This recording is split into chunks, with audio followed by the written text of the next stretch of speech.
Good afternoon, everyone, and thank you for joining us today. Today's webinar is the official launch of an initiative that I'm very proud to be part of, #FragranceForwardTFF. As chairman of the Fragrance Foundation Board of Directors, I'm dedicated to diversity, equity, and inclusion as the #1 priority of the Fragrance Foundation today. I know very well that all our members are tackling DE&I with great urgency, but also with great passion and commitment. We all want to see change, and we know we can and will do more. The work of the Fragrance Foundation will no doubt enable deeper discussion across our membership that I'm certain will accelerate change. Our definition of diversity goes beyond gender to include all contexts in which people may identify themselves as part of a minority group. These include ethnicity, gender identity, sexual orientation, different abilities, age, and variety in life background. Our broad-based understanding of diversity is about embracing the power of inclusion of minority groups, securing the engagement of all our members, and empowering the best of their creativity and innovation. In order to drive diversity, inclusion, and belonging everywhere in our industry, we are all committing to ambitious goals that no doubt will drive change. We aim to be a diverse industry that fosters a strong, inclusive culture that respects every employee for who they are. We know that diverse teams operating within an inclusive environment have proven to be higher performing, more agile, and faster in responding to change. So not only are these goals simply the right thing to do, there is no doubt that these initiatives will greatly benefit our bottom line.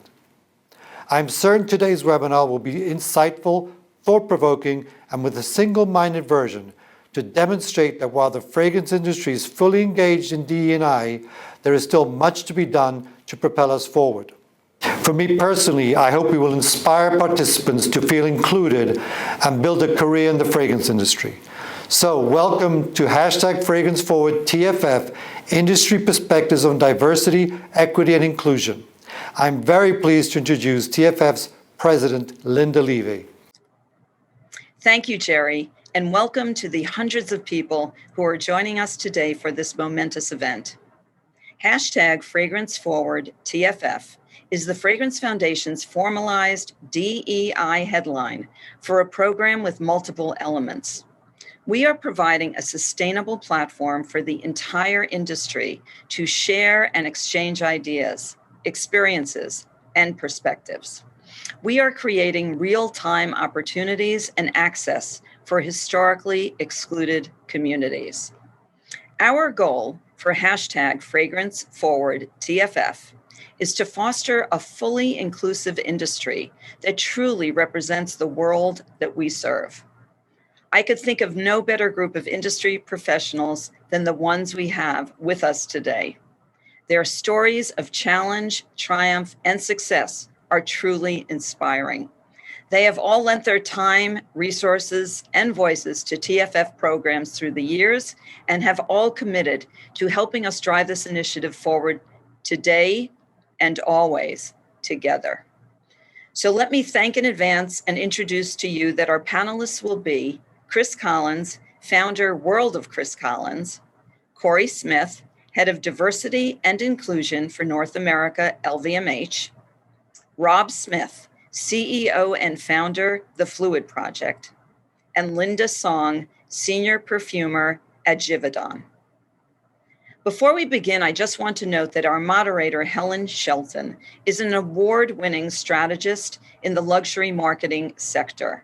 She is an expert on DEI communications, and she has worked with flagship brands including Prada, Perrier Jouet, Hermes, and Judith Lieber, just to name a few. She will help us at the Fragrance Foundation to help advance DEI and engage consumers and communities representing the full spectrum of diversity. Lastly, many thanks to all of you who shared your questions in advance. While we cannot respond to each question today, we selected questions that are in alignment with the theme of today's program. And for the questions we haven't answered, we will include them in the Fragrance Foundation's digital magazine called Accords later in the month of October. So I'm very proud to now turn the program over to Helen Shelton. Well, thank you so much for that wonderful introduction, Linda. It's really a pleasure to be here with you and everyone as we kick off this very important initiative. So let's get into it. Let's just jump right into the questions for this amazing panel. And the first question is, well, tell us about your journey. And this is really directed toward all of the panelists. Tell us about your journey in the fragrance industry and what inspired you to build a career in fragrance? If we could just go around, could we start maybe with Chris? Tell us about your journey and what inspired you to build a career in fragrance. Sure. Helen, thank you for moderating, and thank you to all the incredible panelists here, and President Linda and Charnay and everyone who had everything to do with this. I really appreciate the opportunity. Basically, my career started with an obsession for fragrance. You know, I've always been in love with perfume, cologne, however you want to identify it with. And then about 20 plus years ago, I entered into the world of fashion, and I learned more about fragrance working for Ralph Lauren, and then meeting Killian, who ended up being my mentor, taught me more about the industry. We worked on a couple of projects together, and I fell in love with it even more because now at this point I'm learning about the perfume creation process. And we had a very deep conversation about me starting my own brand, and it was a real honest one because he told me that it was going to be tough. It wasn't going to be easy because no one in the perfume, well, very little people in the perfume looked like me. And I saw this as an opportunity to launch something and do something incredible as a person of color, owning their own brand and butting up against, you know, the Tom Fords and the Killians and the Creeds in the perfume world. So an obsession turned into a business, and understanding the journey was going to be really tough. It's gotten a little easier because, as you all know, any person who is a minority in any situation, whether you're Black or a woman or LGBTQ, you have to work 3 times as hard because you almost have to prove yourself in order for people to, you know, take you serious. So I feel like I'm still proving myself, but, you know, the journey has become a little less arduous, and I'm looking forward to the future. Amazing. Thank you, Chris. Linda, what are your thoughts? Tell us about your journey in the industry and what inspired you to build a career in fragrance? And well, as a perfumer, mine is actually a love story. It's a love story with raw materials. You know, for me, it was about knowing where they come from, how they arrive on a perfumer's palette, the olfactive nuances that they have that sometimes only someone who intimately knows them or understands them will see. But also, I think what inspired me most about perfumery as a career is that it's constant exploration. It can be as obvious as discovering a rare flower that only grows in one place of the world, or as simple as just a new perspective on a combination of classic ingredients. So I think for me, it's about creating sometimes the fantastical, sometimes the familiar, but always with the hope of something new. But growing up, of course, I had no idea this industry or profession even existed. And I happened on an article about a chemist that was in an industry. And that's what led me to ISIPCA.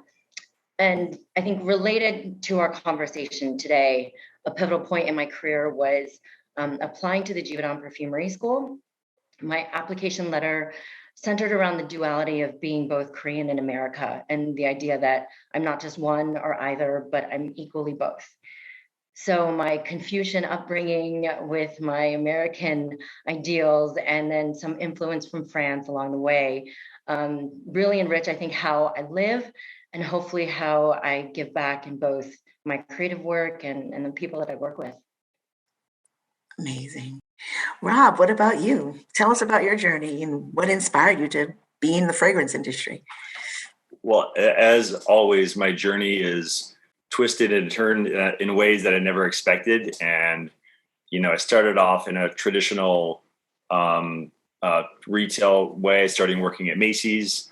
And in that time, I actually had fragrances and really enjoyed it. Mostly of it at that time was around the celebrity part of fragrances. And then I went on to work in other corporate jobs, and then decided to merge my profession, which is retail, and my passion, which is social justice, and launched the Phluid Project, which started off as the world's first gender-free store. And certainly it was all about, apparel and accessories and redefining fashion and how it was very binary, and creating a space in the middle for everyone. And why should anything be, strictly male or strictly female? It should just be what makes you feel good, what brings out your authentic self. And so I created this company built on values, built on a mission statement to challenge boundaries with humanity. And I was approached by Scent Beauty and Steve and the team to say, hey, would you like to create a fragrance or a scent collection? And we did. And it's, been an incredible journey learning about this business, because I'm kind of relatively new to it. But it's been a great experience of creating the scents, and also understanding that scents are traditionally male or female. And what makes something male, I guess, is woodsy, and something female, feminine, and female, like florals, and then merging those together and creating these really unique scents that have always existed, but have been put in a box, male or female. So we have, because we're grounded in values, we've also named all of the scents our values, which brings out a real deep sense of being, like intention and integrity and humanity. And so it's been a wonderful journey, and I appreciate Sephora for helping us along this journey, and the Fragrance Foundation for kind of holding my hand as a newbie and entering this space. It's been incredibly rewarding, I can tell you that. Wow. So Corey, what's the scoop? Tell us about your journey and what inspired you to get into the industry. Absolutely. And again, I echo Chris's sentiments, and thanking you all for allowing me to share this space with some great panelists. Just hearing their stories, it's amazing. I'm humbled and honored. I can't even consider myself in the fragrance industry after listening to their stories. But I am new to the corporate side of this industry in my role as the head of diversity and inclusion for LVMH. Obviously, we own fragrance brands. I think, for me, my career has been over 20 years in diversity and inclusion. The beautiful thing about the seat that I sit in is I am technically industry agnostic, right? It doesn't matter what industry I'm in that I'm doing this role for, because the role is really around creating equity and parity across the board for everyone, regardless of industry. The benefit and pleasure and honor of doing it in this luxury goods industry, which also services fragrances, is really introducing new concepts and new ideas to an industry that honestly prides itself on history, right? And quality and craftsmanship and the savoir-faire of how we arrive at our products. And really being able to continue those awesome narratives around legacy, yet introduce innovation through the lens of diversity and inclusion, such as Chris and such as Linda and such as Rob, is actually what my role is all about. And so again, this journey for me is new. I'm just beginning, but happy and excited to be alongside such great folks. Wow, well said. So yeah, this is really great. So my second question really is actually for Chris and for Linda. What are some of the challenges that people of diverse backgrounds face in an industry that has been typically predominantly European, white, and male? Tell us a little bit about that, Linda. What are some of your challenges that people face? Yeah, I really see it in two different ways. I think first, to just the question, having white European males as leaders means we continue to hire and promote mostly white European males. I love this question because I need to address the fact that I'm representing the female population of the industry on this panel, which is still not being represented in an equitable way. Our industry has a lot of room for improvement when it comes to parental leave, childcare benefits, fertility, adoption, surrogacy support, and I think probably most importantly, pay equity. The pandemic has further highlighted challenges that women face. And I think if we're going to both attract and retain talent, we need to make these changes. On the second part of that question, I think in regards to challenges people from diverse backgrounds face, for me, it's being understood. Speaking for Asian Americans, we have a reductive title of model minority because it's assumed we're assimilated and relatively successful. Fortunately, it's becoming more commonly known as the model minority myth because it discounts for all the ethnic groups that are included under Asian umbrella. You know, Chinese, Thai, Filipino, Indian, Samoan can sometimes have little to nothing in common. And, you know, historically, the model minority myth was pitting Asian Americans against other underrepresented groups, very specifically African Americans. And it was with the purpose of essentially downplaying racism. So here in America, you know, Asians are, and globally, I've really noticed, we're expected to quietly and happily accept discrimination, grateful for our positive stereotype, but at the same time being treated as a foreigner or being a target of violence. And it's a question of human dignity. So, you know, this last year, it's really been highlighted with all of the Asian attacks that have been happening globally and demonstrating that there is an underlying racism against Asians. And my hope is that this last year has demonstrated how people have historically not been treated equally. And if someone is telling you of their own personal experience, that you would listen with an open mind and heart. Very insightful. Thank you, Linda. So, Chris, what do you feel have been some of the challenges in this industry? Well, excuse me, as a Black man in perfume, I'm already an anomaly because most men and or women in perfume are white and European. So, like I said before in the opening, I feel like I have to work twice as hard in order to be respected in the perfume industry. But I knew that. I knew that going in. So I wanted to make sure, you know, I studied and really knew the craft before I entered into the space.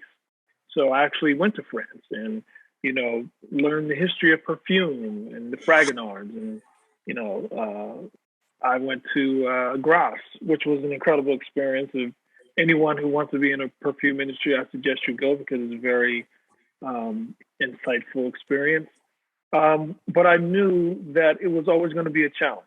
And it still is a challenge, even after I launched in 2018. So it's been a few years, and even still, it's a challenge. You know, after all the racial unrest of 2020, there were retailers who had, you know, decided that they were going to do a pledge to have more Black-owned brands on shelves. And that kind of gave me more opportunity to be, you know, to see myself on the shelves of some of these retailers. But the one thing that I wanted to make sure when I had the conversations with the buyers and the people that work for the retailers was that I want you to take my brand because it's worthy of being in your store. Don't take my brand only because I'm Black. I don't want to be part of a pledge. I want to be there because I belong. And, you know, I've proven that, you know, and that's something that I knew that was going to be a challenge.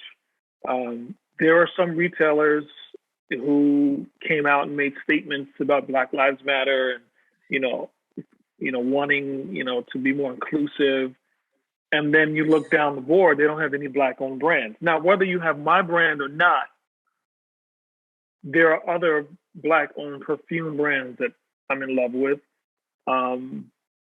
that aren't given the chance. And the one thing that I've always stressed in this industry is opportunity. Give me the opportunity, you know, to show you, you know, that my brands can stand next to anyone else that you have on the shelf. And, you know, I applaud those retailers who have given me the opportunity, but we still have a long way to go.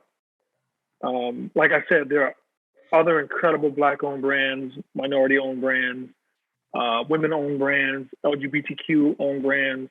And I think that what me, Linda, Rob, and Corey, what we're doing is we're kind of being the trailblazer isn't always easy. You know, going through the forest with the machete and trying to cut down the trees is a tough road. But it's our responsibility to clear that path for those behind us, for those who wish to be perfumers or to work for LVMH or to own brands or to work in HR. There's so many different areas where you can be part of the perfume industry. And I take that very seriously. So if not for nothing, when it's all said and done, I hope I'm remembered for opening the doors for others when those doors were closed at one point. So Brilliant. that's Brilliant. Wow, great. Thank you so much. So actually, let's move on to our third question. And this one is for Corey and for Rob. So how can advocacy, allyship, activism, the three A's, I call it, how can those three, advocacy, allyship, and activism, play a role in advancing diversity? And the second part of this question really also has to do with consumerism. How do these three things play a role in attracting and engaging consumers from historically excluded backgrounds?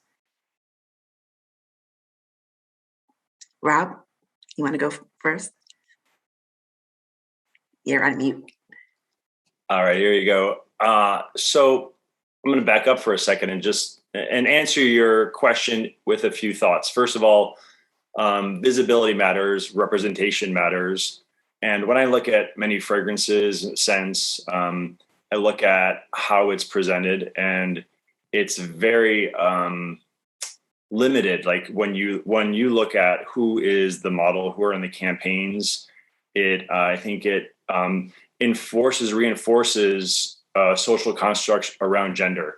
You know, what does it mean to be female? What does it mean to be male? And I think the fragrance industry has a lot of work to do, and what beauty is considered and how almost archaic and dated it is. And especially when it comes to the sex around gender.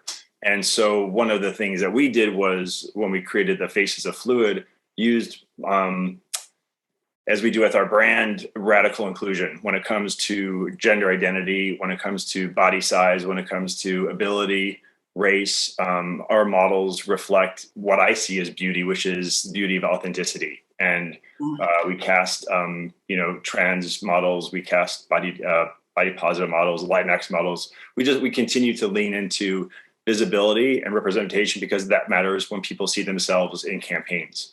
And a lot of that doesn't happen in this industry yet, and hopefully it's happening more. But as far as the core consumer for Phluid is non-binary and trans folks, and the challenge we have every time we walk into a retailer is there's not really a space for us, that we have to create a space in the middle, and that space opens up a lot of opportunity for people to be themselves.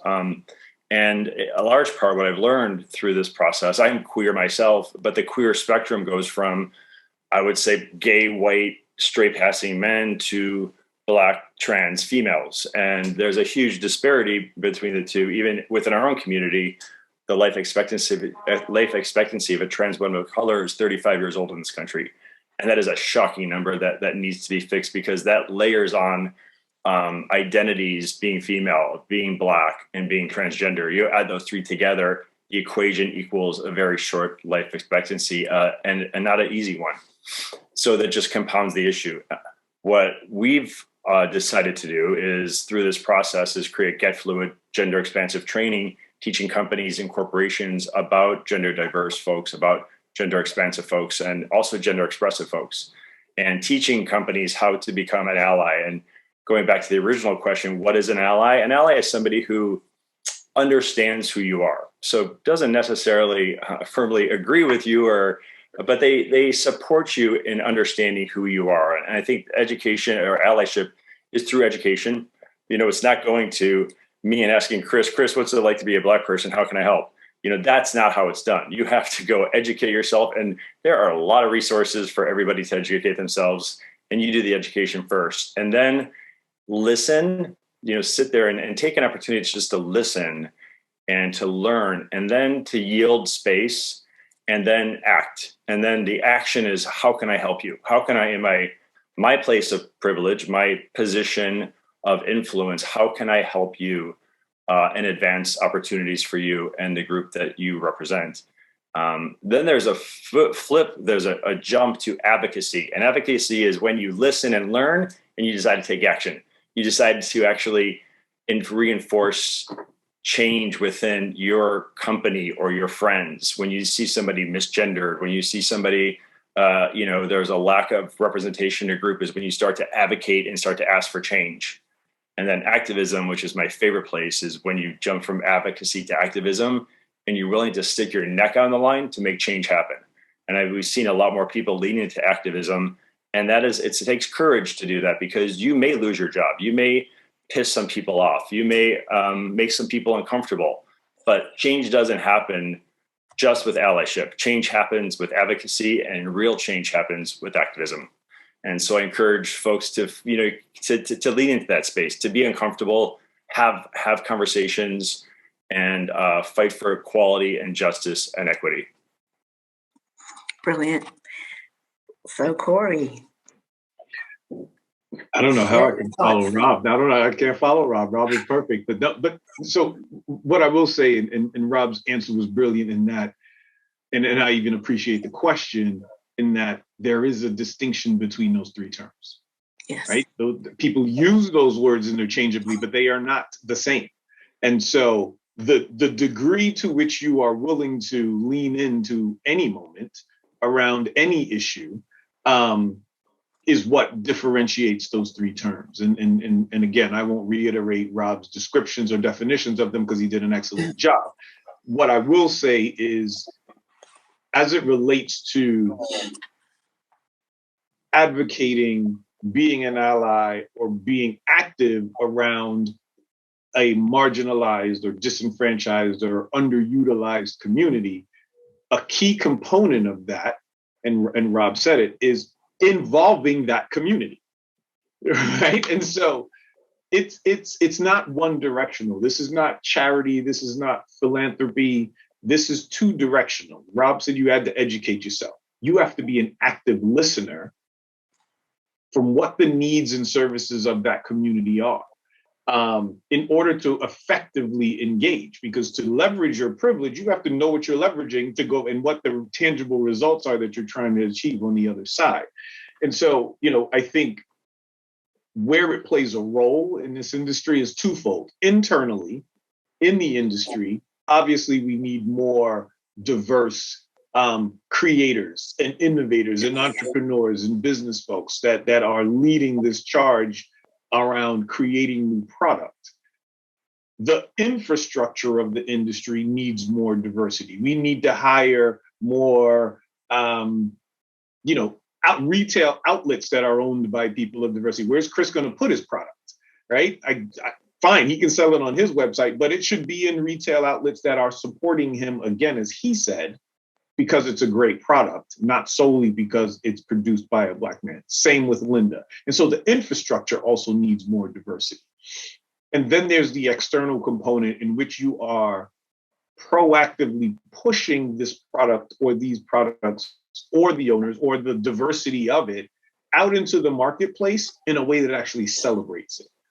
Right? That's the piece. The marketing has to be celebratory. There's a fine line between, culture appreciation and culture appropriation, right? That appreciation part is, I see you, I value you, I'm acknowledging you, and I'm celebrating you. And that is where I think a lot of our industry is still trying to grapple with. How do I celebrate something that is unfamiliar to me, but I also don't have anybody around me that looks like what I'm trying to celebrate to tell me about it? And so that's the internal part. We got to invite people into the decision-making table, enough voices, enough lenses, widen our aperture to appropriately, authentically celebrate everything that these folks are trying to do. J'adore, one of our perfumes, right? Perfumes Christian Dior. J'adore just launched a new campaign where the tagline is, life is not black and white, life is gold, And of course, it's the gold bottle. It's some, there's a tie there. You marketing folks get where they're going with it, right? But they had such a hard time with, can we actually save this? Given this climate of the world we're in, given the moment, this is them proactively and intentionally trying to embrace diversity. In their brain, this is a great thing. In my brain, as the D&I person that said, okay, let's go with this. We're going to put ourselves on the line here. Let's go with this.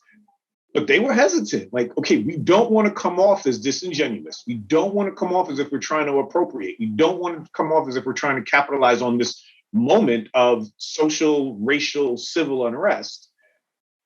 But we want to do something.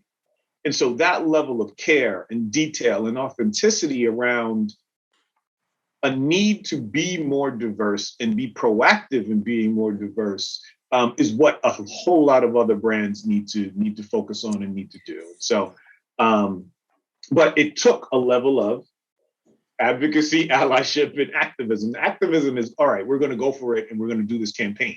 And it's with beautiful brown and black skin tones. And no disrespect to Charlize Theron, who's our brand ambassador for J'adore. We love her.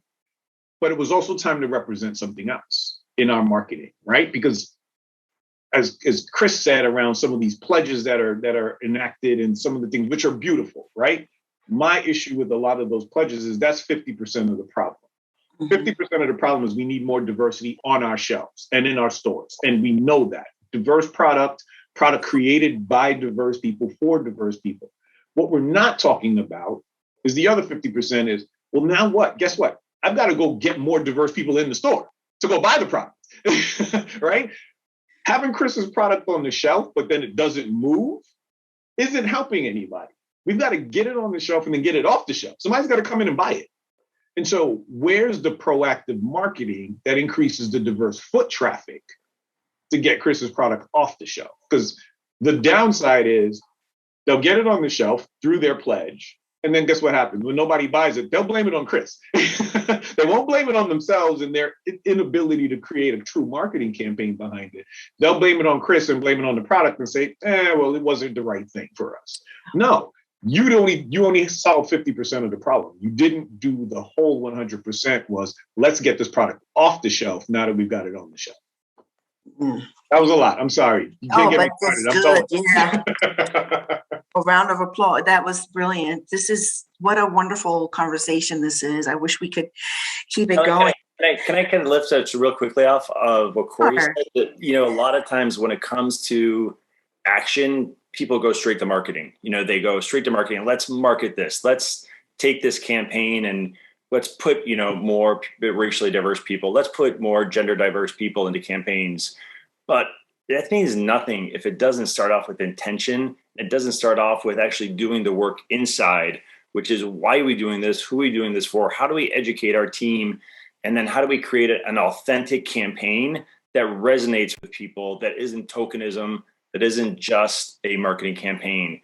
And I think a lot of folks are afraid to cross over because they haven't done that work. And that work takes time. And you can't launch a campaign in spring until you do all the work. And it takes a little bit of time and really and a full commitment throughout the organization from the leadership all the way down.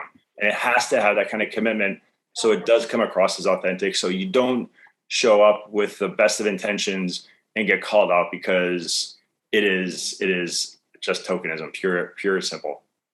And that's the fourth Helen, sorry. authenticity. Authenticity is the fourth A. Go ahead, Chris. There's something that Corey said that struck a nerve in me because he is spot on, because this is the conversation that I have with the buyers and the retailers and the DMMs. I need your support.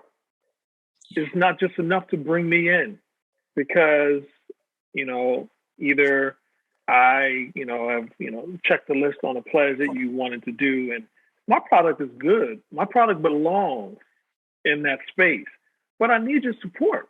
It's not enough just to bring me in. As a matter of fact, all the brands need the support, but especially since I am in a space where, when I partnered with Bergdorf Goodman and partnered with Nordstrom and Neiman Marcus and Sephora, I am the first Black-owned fragrance brand in every retailer. So that's a moment. That's a very historic moment. Yes. But I don't just want to be in the store. I want to be successful in the store. So what do we do to, ensure that? I'm going to bring the product. I'm going to, bring myself. I'm happy to do appearances and talks and master classes and everything else. But what are you going to do on your end? And that is the conversation that I have before I enter into any space with any retail partner. So I think what Corey said was spot on, because that is the one conversation that I have all the time with the retailers. It's not enough just to have us. You have to support us. It's not enough for the fragrance house to have Linda. You have to support me. It's not enough for a retailer to say, Rob, we want to bring your brand in. Okay, well, you have to support me, and you have to believe in the values that my brand believes in. And I think that can have everything in this space and diversity, equity, and inclusion move forward. Really, really great insights. This is just too good. So actually, this next question is really for the panel. What words of advice would you give to anybody that needs to break barriers and build a career in this industry? Whether it's scent making and what have you. But what barriers would you tell people and help people to sort of break down if they're interested in getting a career and started in this industry?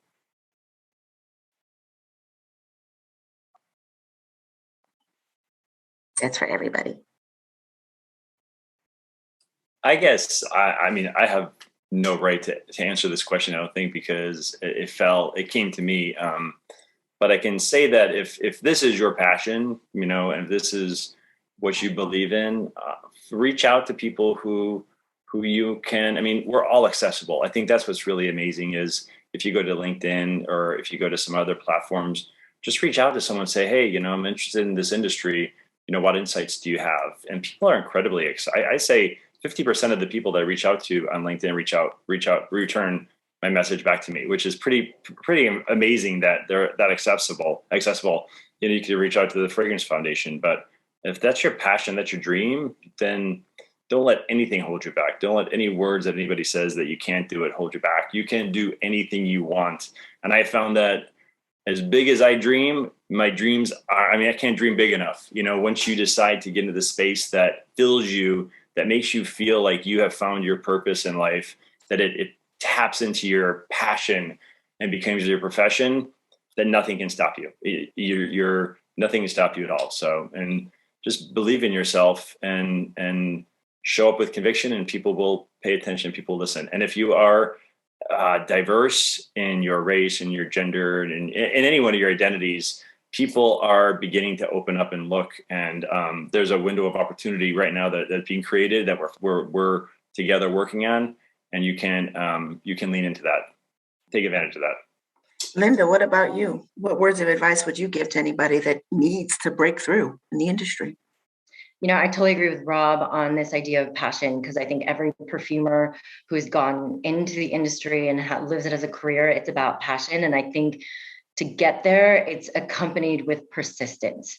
And I think that really crosses all professions and race and, whatever background you have. And so it really is about, oftentimes perfumers, we say we get told no or we're crap multiple times a day.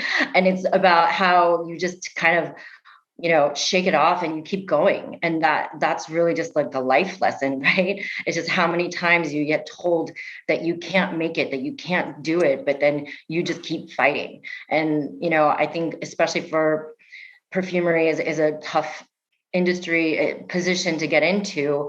If you just get told no once and you give up, of course you're never going to make it. I think that applies really to everything. So, on another aspect, I think more specifically, education and knowledge are huge. Those are just the foundations, right? You have to have that. And then especially our industry, having mentorship and advocates for you is also very, very important. Chris mentioned that. He's like, support me, and every person who has come up in the industry has been supported by someone or some people along the way. And otherwise, you're never going to make it. Great. Corey. Everybody's already made some great points. I think the only thing that I'll add, kind of through my lens of kind of being on the corporate side, and I would tell this, to anybody, from entrepreneurs to those that kind of work in a more corporate environment, is I've worked in several industries in which there is a distinction between kind of like the creatives and the suits, right? I'm a suit. I own my suit. I know it. I don't pretend to be on the creative side of the business.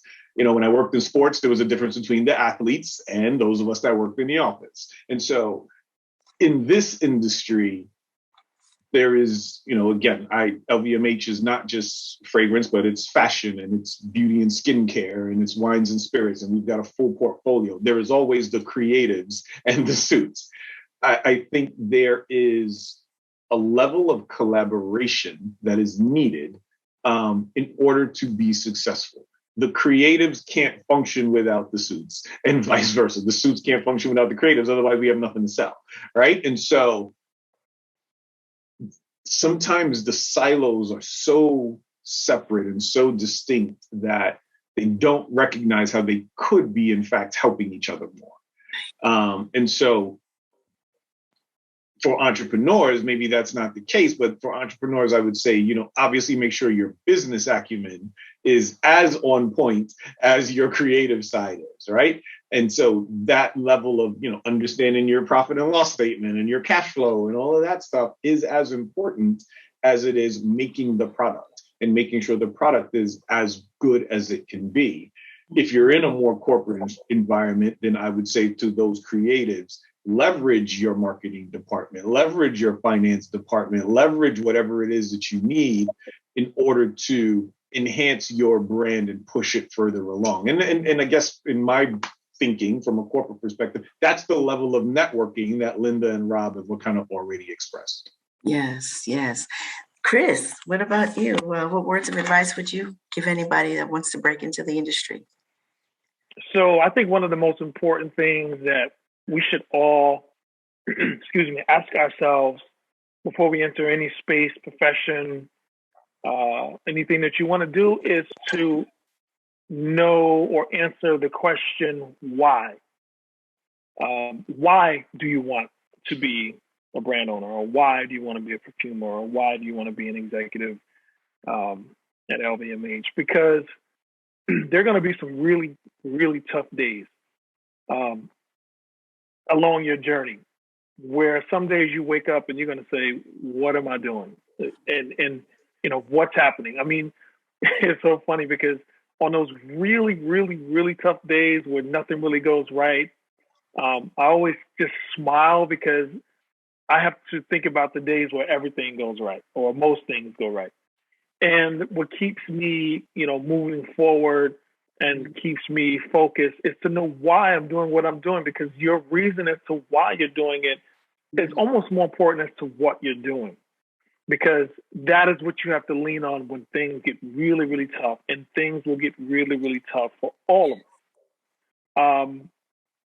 The other thing I would say is don't be afraid to fail.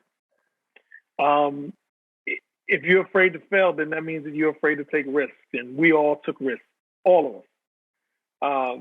And you have to be courageous enough to know that there are going to be some things that you get wrong. I'm still getting some things wrong. As long as you get more right than wrong, that's the goal, because you have to learn from your mistakes to never do them again and, do them better the next time.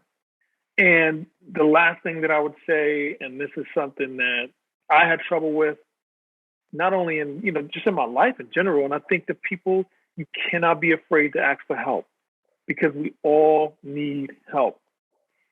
I am blown away by the intelligence and the charisma of everyone on this panel. I feel like I'm the least smartest person on the panel, and I'm pretty smart. So that means that I'm with a great group of people, but be around people who are smarter than you, that knows more than you, because they can help you. And don't be afraid to ask for help, because we all need it. If you think you're going to do this alone, you're not going to be able to. It's impossible. Know what you're good at. You know, I'm good at the creative part. I'm good at, you know, the marketing part and being the face of my brand. But I may not, as to Corey's point, I may not be great with the numbers and doing spreadsheets. So get someone around you who is smart enough to figure that out with you. So don't be afraid to ask for help. Don't be afraid to fail, and have your why. Know why you're doing it, because you're going to have to lean on that on days where you're going to question if I'm doing the right thing, or you're going to have a bad day, or so forth and so on. So those are my three. Great. Well, that's a perfect segue to our next question. And this one actually is for Linda and for Corey. How can the industry be more accountable in driving DEI across all levels, whether that is scent making, marketing, creative, retail? What can the industry do to drive diversity forward? Linda, you want to? Honestly, I feel like Corey should start, because this is definitely his area of expertise, and I'll follow up. Okay. You know, accountability looks different for different organizations and different brands. I think, you know, knowing that you even have to start is a level of accountability. Knowing that okay, look, we're falling short, right? I think for me though, I've been successful in diversity and inclusion by making sure I always connect it to the business. I connect it to money. I know that accountability can look like moral obligation or social responsibility obligation. Like, people do it because it's the right thing to do, and that's it. Like, that's the tagline. It's the right thing to do. We know that. We know that morally we're supposed to be treating everybody like they're good humans. We're supposed to be good humans. We know that. In business, though, CEOs wake up to make money.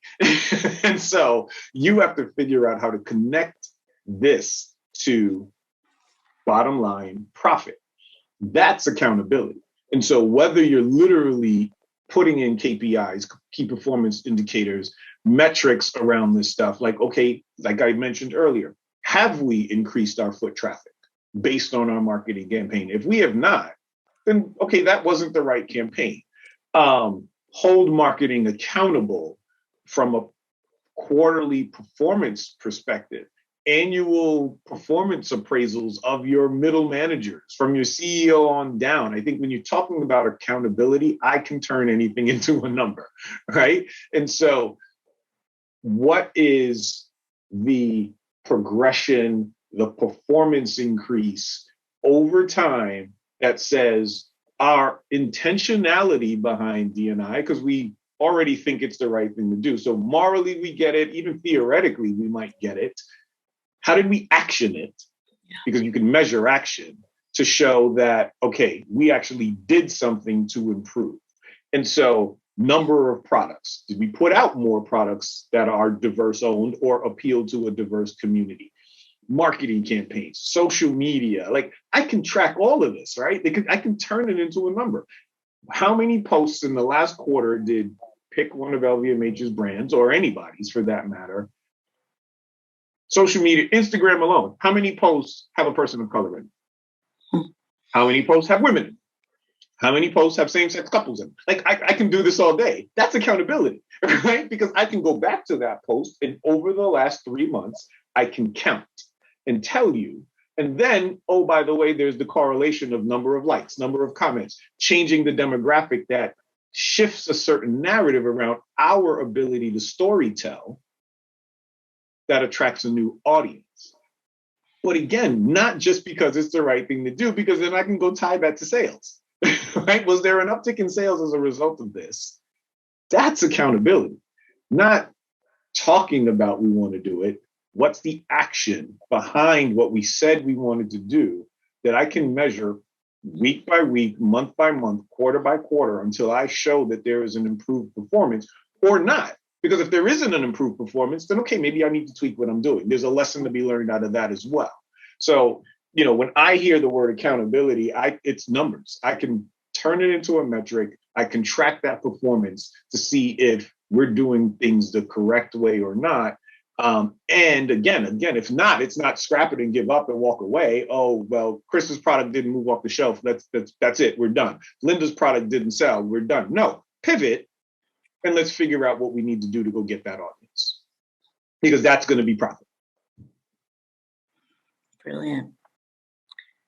I love that, because I think that, numbers, right? That's something that's really easy and translatable to see.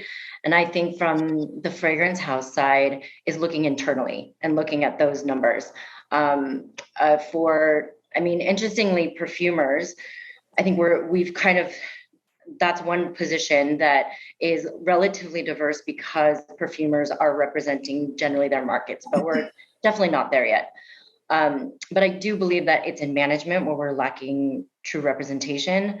Fortunately, Givaudan is committed to improving representation within senior leadership, which I think is the most effective right now, with women and high growth markets meaning Latin America, Middle East, Africa, Southeast Asia, and China by 2030. But I think what's more important is that we need to make sure that we're having these kind of conversations internally across all levels of the company or the industry.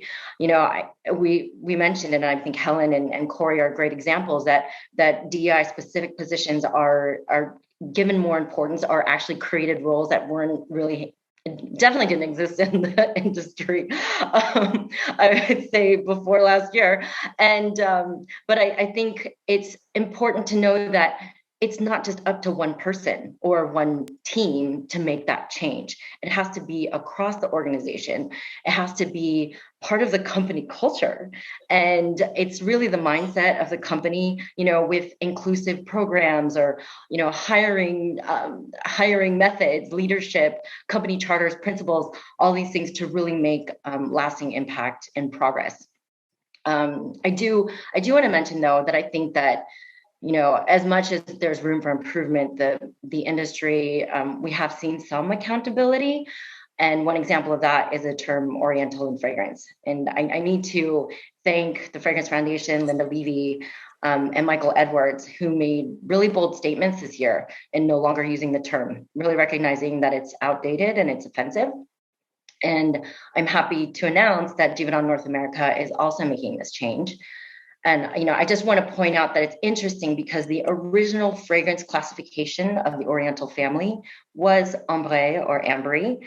And what we're doing is really only reinstituting the original term. So it's changes like this that demonstrate the industry is listening, the industry is seeing, and I think being on the right side of history. That's great. Can I add on to that? Because that's so, by the way, that blows my mind that it even still existed. And I think it highlights the fact that I like to tell people we're in a constant state of unlearning and relearning. This is always happens in our life. We can't get complacent. It's always important to, start off. And I think about this like a strategy, like, Corey was talking about this, like, you have a strategy with KPIs and then go back and look at language because it does change. And it is always an opportunity to refresh and readdress it. I'm looking at it certainly with pronouns, and looking at how are we addressing the inclusion of non-binary folks? How are we making our brands accessible for trans folks? Our company accessible for trans folks to exist, and eliminating a dead name and going to a chosen name, and then policy and language, and then it goes into culture. And how does your culture support this initiative? And that takes deep work. It's not one training session and you're over. It takes a lot of energy and time and commitment to your point. It's not one person, it's the entire company committed to this initiative. And that's when change happens. Mm-hmm, mm-hmm. Thank you, Rob. Really great insights there as well. So moving on to our next question, and this is actually for the whole panel, if you will.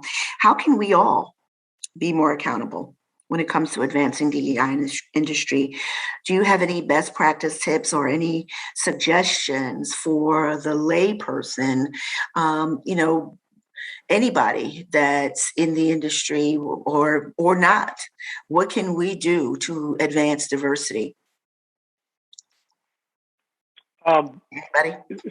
So I think, the point that Linda just brought up with the phrase Oriental. I just received a brief of a perfume that I'm working on, and it said Oriental fragrance, and I immediately reached back out and said, can we not use the word Oriental? Can we use the word ambery? Because it's outdated, and it's not, doesn't really kind of fit in the perfume world. We have to hold ourselves accountable. I can say till I'm blue in the face, we need to hold the retailers accountable. We need to hold the buyers and everyone else to make sure that things become more diverse and inclusive. But we, as the brand owners, we in position of power, we as the creators also have to hold ourselves accountable. If I had let that moment pass and I didn't say anything, then I'm just as bad as the person who I'm feeling, discriminated against. Yes. So we have to keep ourselves, ourselves accountable. We all have to be who we are in the face of others.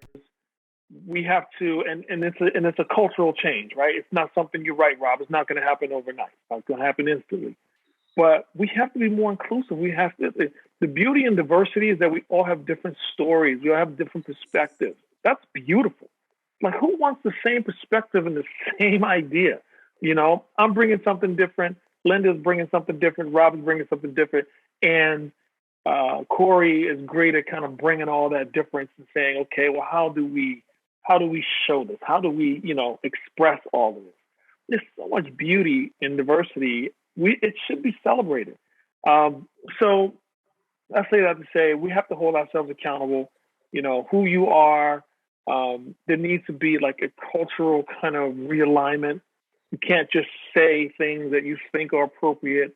You have to understand it and believe it. You have to be able to understand the shoes that I walk in and the shoes that we all walk in. Because if you don't, you're not really going to understand and really be able to culturally or change your mindset about certain situations. So we have to hold ourselves accountable.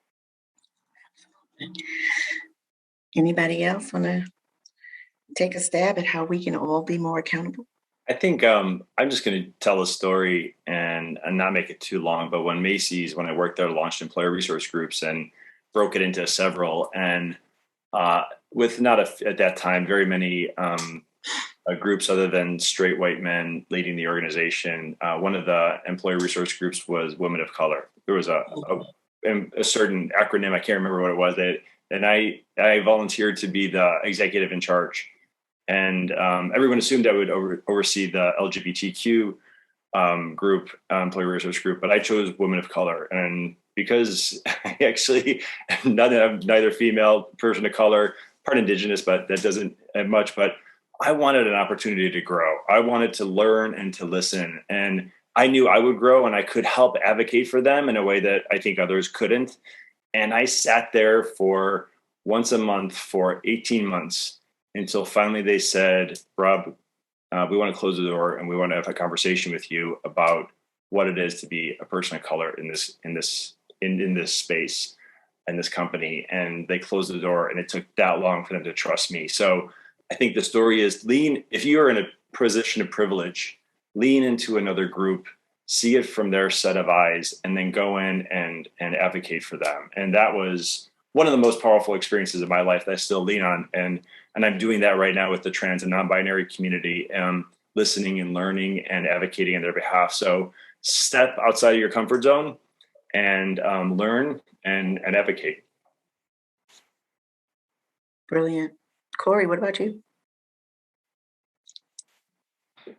Yeah, I think, to Rob's point, accountability starts with yourself. The idea or notion of being self-aware is a very real thing.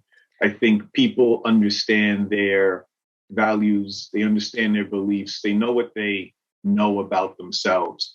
What I always challenge people is around what are the things you need to unlearn? And I think Rob mentioned that earlier, right? There's things that I teach unconscious bias classes. And so part of what you learn in unconscious bias is I think that the data point is 9. Like by the age of 9, your values and your beliefs are pretty much locked in. And they only actually change if you have like some sort of emotional, like tragic event that happens in your life. And it's because at the age of 9, all you're doing is by absorbing information from your parents, from your friends, from your teachers, from your coaches. Like it's just a data dump. These people are just pouring into you. What happens is when you become an adult, you now have your own opinion on some of those things, but you don't understand how deeply ingrained all of those lessons and those teachings were. And so we know there's real life situations, right, where mom might have been homophobic and you carried that weight with you until you became an adult and you realized, hold on, wait, I love the LGBTQ community. You have to unlearn what mom taught you, right? And which is hard to do because mommy's always right, right? And so you're now this fully formed, educated adult, and you have to unlearn some things that you've carried with you for a really long time. That level of self-awareness is so deep for people. And some people have a hard time processing it. What it does, though, is allows for space and allows for grace to learn new things. And that's where difference comes in, as Chris pointed out, right? Difference is a beautiful thing. The problem is people process difference as less than. You're different from me, therefore you're less than me. When the reality is there's a value in difference. Innovation comes from difference. Productivity, efficiency. Like, again, I take it back to business terms, right? All of that comes from a bunch of different people sitting around a table and literally debating until the best idea rises to the top. Because if you've got a bunch of sameness sitting around a table, you're going to get to yes like in 2 minutes. This meeting is really short because we all think the same. We're all going to agree really quickly. I want difference around the table. The accountability is, how do I own the fact that I need to recognize I need difference around the table? So it's an individual perspective first, my own self-awareness, and then what do I need to do about it? Then it becomes a team accountability. Now that I've got multiple voices around the room, are we all going to hold each other accountable, as Rob and Chris said?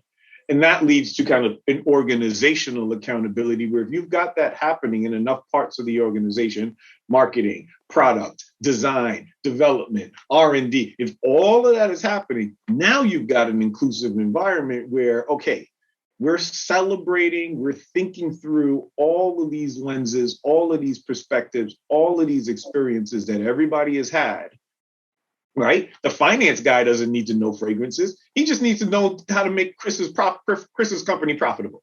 That's all he needs to know, right? But I need him to be great at his area to contribute to the greater good.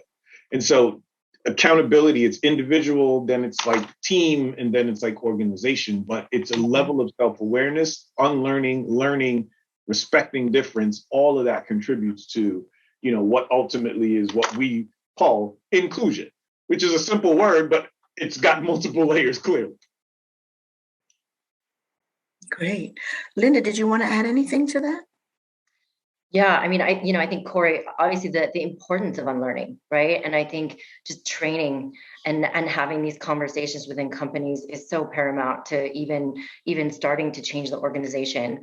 I also want to, because I think it's always interesting to have really applicable things that you can do in a company. And a few weeks ago, the CW had a conference, and I have to reference that because Tyal Hayes from BET, he did some really amazing research on Black women in the beauty industry that I was really blown away by. But I think that there was one really effective and implementable way to change the workplace is by taking an existing program that's working really well and making it more inclusive. And, if there's a strong mentorship program, for example, include that person or those people. Because I think and he mentioned this, if you're creating a DEI specific program, then you're only going to further isolate those people who aren't included. So it needs to be about integrating into the parts of the company that are working really well. And I thought that was a great kind of, I think, easy way to kind of start. Mm-hmm. Yeah, great. I'd say one more thing, and I think, a lot of companies that I work with and doing it in the education space, if someone looks at the unlearning and the relearning as an inconvenience for them, that here we go again, there's a new word for this, or here we go again, there's probably not a place for them in your company if you want to grow and to evolve into a company for the future. And I just think it's worth keeping an eye out for that, because I get a lot of eye rolls, like, oh God, this is going to be really hard for me. You know what? Guess what? We are moving forward, moving fast. And people who aren't willing to get on board, there's not a lot of room for you, unless that's the way I see it. And it's just got to be, that's the facts, get on board or get off board, and it's just that simple to me. Yeah, absolutely. Chris, did we cover you? Did you want to add anything else about what we all can do to be more accountable? You did. I went first, but I just, if I may, take us home. My mom is a Black woman that grew up in the South. So there were some things that I heard as a child from her pain and her anger that as I got older, I had to unlearn. And it's so powerful when you do that, because Corey, you're right. You actually open more space to learn other things. It's like, it's like one of those like flickering lights. When you break it, it gets brighter. It's like it allows for more kind of love and empathy, and it transforms you into a different person. And to this day, I still have conversations with my mom. But to unlearn is very difficult. It is. And I think that that's something that we all should, at least try to unlearn the things that we know should be different, that we know should change, to allow those other things to come into your life: love, empathy, compassion. There's three things that are pillars for my life, my brand, and everything else: love, empathy, and compassion. Love that. Love that. Well, this is coming up on our final question before we open it up to questions from the audience. And this is really probably the most exciting thing about this conversation, is what can we do to get behind and support the Fragrance Forward TFF movement? We're trying to make this a movement. It's hashtag Fragrance Forward TFF. How can we all as a community support this? Because it's not just a trending topic. It's something that Linda and the leadership at TFF are very, very supportive of and behind 100%. So this is for everybody. Linda, you want to start us off? Sure. I think it's talking about it today, continue talking about it, and take action. I really loved how Rob and Corey talked about, ally advocacy and activism in a way that everybody can take part in a way that they're comfortable. And so, I've been learning so much in this last year. I'm still learning. I don't think any of us will ever stop learning. Hopefully, that's kind of the joy in life. But that there's different, realities in existence for different people, and we can't boil it down to just this 1 hour panel. So I'm hoping this conversation just continues and inspires the people who are listening to have this conversation around DEI. Corey? Rob made a comment earlier from his time at Macy's around employee resource groups. And, I actually consider the Fragrance Foundation the employee resource group for the fragrance industry. Like, you literally are bringing a bunch of people together kind of around this affinity for this particular industry, but they're coming from all different places. And what I love about ERGs, and what I tell people internally about ERGs, is ERGs serve 3 points. And so the Fragrance Foundation, I'm rewriting your mission statement right now in real time. But it's networking first and foremost, right? So just the ability for everybody to kind of collaborate, come together, meet new people. Rob and I knew each other. We have a mutual friend. I don't know how long it would have taken me to get to Chris and Linda were it not for the Fragrance Foundation, right? And so already there's a level of networking that took place organically just for us coming together for this, that the Fragrance Foundation is the core of. So networking. The second piece is mentorship. It's now the responsibility of all of us to make sure that we're taking care of each other in terms of, well, what does Chris need? What does Linda need? Is there somebody here that I can make an introduction to, guide them on their journey in whatever possible way? What does Rob need? So this idea of, making sure that they're connected to someone above them is a relative term, but an executive, a CEO, a retail, a buyer, or whatever it is, to help them further their journey is critical. The last one is what we call is sponsorship. And that's when I'm talking about you in a room you're not even in. I'm advocating on your behalf when you're not even around, right? And we use those terms in corporate America, like in terms of how is somebody going to get promoted? So their mentor, some executive that is now mentoring them on their journey, is telling someone else how great they are. They're not even in the room. They can't even get into that room. They're not even high enough up the totem pole to get into that room, but somebody's in that room dropping their name. And so networking leads to mentorship. Mentorship leads to sponsorship. I've got a bunch of meetings coming up where Rob, Chris, and Linda's name are going to come up, and they're not even going to be in that room. They're not even going to know I'm talking about them. That's what you just did. That's what the Fragrance Foundation is doing.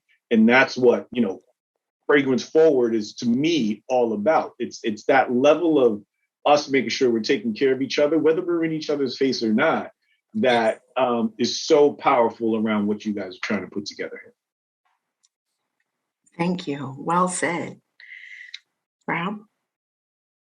How do you follow that? I would say embrace change, embrace the fact that we've said it before, like embrace the unlearning and the relearning, surround yourself by people who have different points of views and leverage your sphere of influence, whether that's your school that your kids go to, whether it's your community, whether it's your faith-based place, and leverage your sphere of influence. When you see somebody misgendered, when you see somebody use a racist comment, when you see something happen, make the change, lean into it, and don't be afraid of the consequences. Sure, your mom may be mad because you were in Thanksgiving dinner, but you know what? Like Uncle Bill needed to be told he's racist, and it doesn't come at opportune times. And I think it's I have thrown myself into this space. We all have thrown ourselves into this space and still doing our jobs at our same time. But God, it feels so good when you're doing the right thing. It feels so rewarding when you wake up in the day and you're like, God, I'm going to work to improve people's lives somehow. And it's not all about me. It's when it doesn't become about me, it becomes about other people. It feels incredibly rewarding and makes life really worth waking up for every day. Wonderful, wonderful. Chris, what are your thoughts on Fragrance Forward TFF and how we as a community can get behind it?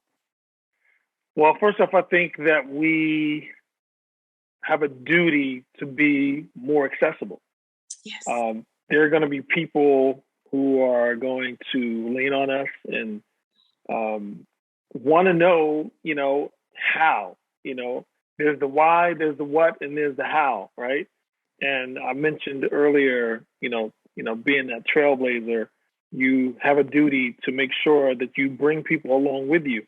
And they have a lot of questions. There's a lot of layers into what we do. I mean, it starts, from A to Z, and being accessible and touchable to people is helpful. So we have a duty to help other people.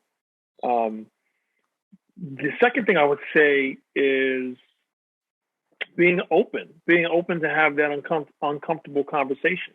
Mm-hmm. When everything shut down back in 2020, I remember really needing to speak to President Linda about me being a Black man in perfume and how we need to magnify this, because it's a big deal, because there's no one in the space, well, very few people, I'm not going to say I'm the first, but there are very few people in a position that can speak about being minority, diverse Black men in perfume.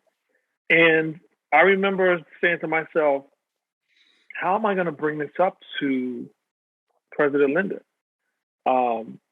And I think at this point, Charnay, she had just come on, or she was there, and she was wonderful because we all kind of had a conversation, and it was uncomfortable, but it should have been, because that's when things happen, when you are allowing yourself to have uncomfortable conversations. And come to find out, she was like, Chris, I'm so glad you brought this up, because these are the things we're thinking about doing. And, so I'm not going to say that conversation started everything moving forward, but it was something that needed to be said on my end. And, being a Black man in perfume and opening it up to all other avenues, whether you're Asian American and you're a woman, or you're LGBTQ, or you're a Black man or Black woman in perfume, the uncomfortable conversations needed to be had. And from that spurred where we are now. And we have a duty. We have a duty to, be prosperous in our own rights, but we also need to teach. We need to listen. We need to be open. We need to be accessible. Absolutely. Wow, this was amazing. Thank you so much. We are going to now take some questions from our participants, and I'm going to turn it back over to Linda. A great question that came from the audience is, what does a truly diverse and inclusive fragrance industry look and feel like to you? Who wants to take it first? I'll take it. Okay. It's colorful. It's there's white, there's Black, there's Asian, there's Indian, there's men, women, transgender. The beauty and diversity, like I said before, is that we all have different stories, and we have something incredible to bring to the forefront. So there has to be a time in perfume where it just doesn't look the same, and that nothing is abnormal when you see it. It's like, there's an Asian woman who's the CEO of this fragrance house. Oh, well, there's a Black man with his brand, and it's next to Tom Ford and Bergdorf Goodman. Oh, where there's a LGBTQ brand that's flourishing and doing incredible and telling these great stories about humanity. Like, none of that should shock people at some point. Or at least we hope at some point that it won't. But we do have a long way to go. We can talk about it, but the best thing to do is to have those actionable items. It's like, okay, it will be great to talk about, I hope at some point we have that. But to see me, Rob, Linda, and Corey, and Helen, and Charnay, and Prez doing it, that to me is more important than actually having the discussion is important, but to actually be doing it for people to see us. There's going to be a little boy who loves fragrance but didn't understand why he loved fragrance. He's not going to be able to afford, fragrance or cologne. And then when he gets his first job working at a deli in the mall, he's going to run over to Macy's and buy Obsession for Men. And his love for perfume is going to start, because that's my story. But now there's going to be a little Black boy who says, okay, so now what? And I'm here to say, I'm going to show you now what. This is what you can do. So that is the point. Wow, Chris, thank you. Does anyone else want to answer that question of what does that future fragrance industry look like when it truly becomes diverse and inclusive? I'll say, on top of Chris, a few things. First of all, for the big houses, the big companies have machines, and the smaller brands, the more diverse brands, don't plug easily into your machines. We don't have the kind of money to pay for an ad the way that L'Oreal may or Estee Lauder. We don't have the manufacturing supply chain that, some of the other places have. So, for us to be inclusive, we have to think differently and make space and create opportunities for these brands to end up on the shelves and to sell. And that means that you're going to have to do things that are untraditional to make space for untraditional brands to be successful. So I'd say that's number one. And number two, let's start thinking differently. Let's start thinking, I couldn't help but think about how do we create a scent that is handicap accessible, that somehow the spray pump doesn't go this way. Like, who's doing the innovation to create something different? And so how are we always thinking ahead, not just the people who we know aren't at the table, but who we don't even know aren't at the table yet. So think it through innovation, think differently, and include more and more people through the process. We're like I said, we're never done. You're never done with this journey. It's let's keep pushing and challenging each other. Mhm.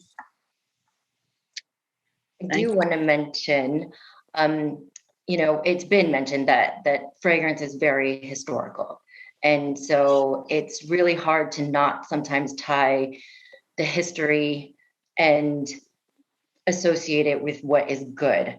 And so sometimes for me, what it looks like is that there's a future, like Chris said, that's colorful, but it's not about eliminating the Europeans, right? It's that there is good from bringing people of different backgrounds and perspectives to the table, so that it's interesting and that there's not a fear of bringing something different or new, because I think that we as an industry really love to do more of the same thing. So I'm interested in this, future forward innovation, doing and looking at things differently so that our industry can continue to flourish. And Corey, for many years, there wasn't someone who was designated in charge of DEI. I consider that everyone in the whole foundation is on the committee. We're not just picking a crowd and saying who wants to get involved. It's a requirement to be involved. It's a requirement to take action. So you sit on top of so many brands, and I love that your experience is outside the industry. So from where you've been or where you think we're going, what's the future we can look forward to so that we can see a diverse, inclusive industry? It's exactly that. I think, everybody's response, what we're actually talking about is cognitive diversity of thought, right? But that diversity of thought is informed by your lived physical experience. And so what does it mean to be an Asian woman in this country that informed how she processes things in a certain way that she's channeling through her organization, right? And so cognitive diversity is what we're actually striving for. That's what I was talking about earlier around making sure that there are enough difference around the table that you're making a better and informed decision about whatever it is we're talking about. But that cognitive diversity doesn't just stop with your physical dimensions of diversity. It's not only about your gender or ethnicity or sexual orientation or whatever it is. It's also about, what'd you do before you ran this company, right? Maybe there's a skill you learned when you were, I don't know, backpacking through the Grand Canyon, or when you ran another type of business. Or maybe there's somebody in healthcare right now. There's somebody in healthcare right now or in pharmaceuticals that knows science and knows how to put together ingredients in a different way. Maybe there's somebody in tech. I don't know, maybe they work at Tesla. I don't know, but you know what I mean? They're having an experience. They're learning a skill set. They're processing what they do for a living in a way that we haven't even figured out how it applies to fragrance yet. And that's what I'm talking about. Yes, we're all experiencing our lives through our physical and our lived experiences, but we're processing it in a mental way that can produce a different output to all of these organizations and all of our businesses and all of our industries. And so, ultimately for me, yes, it is about making sure we've got more people of color, making sure there's more women, making sure there's more, making sure all of that primary stuff that we can physically see. Yes, we need more representation that we can physically see. But what I'm ultimately trying to get to is, what's your thought process and how that, if it's varied enough, can actually create innovation, create productivity, create more money, right? We know we're leaving money on the table. Everybody knows that because we're not tapping into enough Asian women or Black men or LGBT. We know that.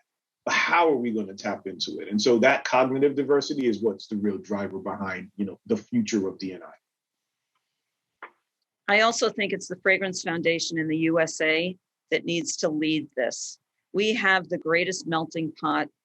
Everyone is in love with fragrance. That's part of, the foundation now, but we are not addressing the population. So for me, when we'll never reach the ultimate goal because we'll always be working towards being better at it, but we need, I think a lot of you said this throughout the conversation, to celebrate. It's not enough to recognize, it's not enough to talk about it. We should be celebrating it. And when I met Chris and I said, you could get into a lot of distribution, but you may go bankrupt doing it. It really turned the key on this situation, because in the end, you're right. We're here to actually make some money selling fragrance, but we will not be capable of doing that unless we really talk to everyone who's part of the population. I have one last question, and I think then we're going to go, if I can, because you've been remarkable. One other aspect of DEI is ageism. It came up in some questions, and I've recently read Michael Clinton's Roar, and Rob is actually mentioned in it. It talks about people completely changing their lives midstream, and ageism is also a topic. People being hired, fired, moved, or put in a specific role because of their age. Does anyone have anything on this particular topic? It did come up from our audience. Yeah, I'm honored to be in the book as one of the subjects that Michael talks about, and taking that leap away from corporate America, that safety net, and jumping in. Fortunately, had saved enough money to do that, but it takes courage to do that, to go into that second act. But I think too often, folks, certainly my contemporaries at Macy's and other companies, were let go. Big salaries, lots of experience. But I think if a person's willing to realize what they don't know and complement it with somebody who knows a different set of skills, because generationally, like, we didn't grow up with the internet, we didn't grow up with like a lot of this stuff. But if you can take somebody with a great history and great knowledge and match them with somebody who's complementary, who's savvy in other areas, we talked about that balance of art and creativity with business. That's the perfect combination. And I think kicking out people who have aged out, or you think have aged out because they have no more room, nothing else to offer, is a huge missed opportunity. But then there's also a second act, and the second act Michael talks about is, maybe it isn't at that place. Maybe there's a second act for you to take what you know and to leverage that muscle and to reassess, not just skate off into, your age 65 of retiring, which, by the way, I don't think anybody I know is going to retire at the age of 65. I'm pretty sure we're all going to be working till the age of 80. And how are you going to do it joyfully? How are you going to do it through growth and through just feeling really good about yourself and what you have to offer? So it's a good book. Certainly, I recommend it. But ageism is a real thing in representation in both intern site companies, but also externally. Rarely do you ever see someone who's over the age of 40 in a marketing campaign. And so, redefining what beauty is. Beauty comes from the inside. Those were great insights and perspectives. Thank you to this amazing panel. You were truly inspiring. Today's event is a takeoff, as I call it, not a culmination, and we will not stop. To that end, I want to share with you a major component of #FragranceForwardTFF. the Fragrance Foundation DEI Pledge. This is a signatory pledge in which TFF is literally pledging to commit ourselves to aligning with hashtag Fragrance Forward TFF by taking actionable steps to make our industry truly and measurably inclusive, diverse, and equitable for everyone. Here is the pledge. I commit to being fragrance forward by holding myself and my company accountable at all levels to drive diversity, equity, and inclusion. I commit to breaking barriers for people of all backgrounds in launching, growing, and sustaining careers in the fragrance industry. I commit to actionable steps to broadening my perspective, changing my workplace, and changing the industry. This concludes our event, but today together, we are taking steps and taking action. I encourage all of you to help us spread the message. Also, please be sure to complete the survey we will be sharing with all of today's audience very soon. Our next issue of Accords, the Fragrance Foundation's monthly digital magazine, will provide additional information and answer even more questions that our participating audience posed to us, but time did not allow today. For now, I leave you with this. Be a part of this movement today, together, and moving forward. Fragrance forward. Thank you very much.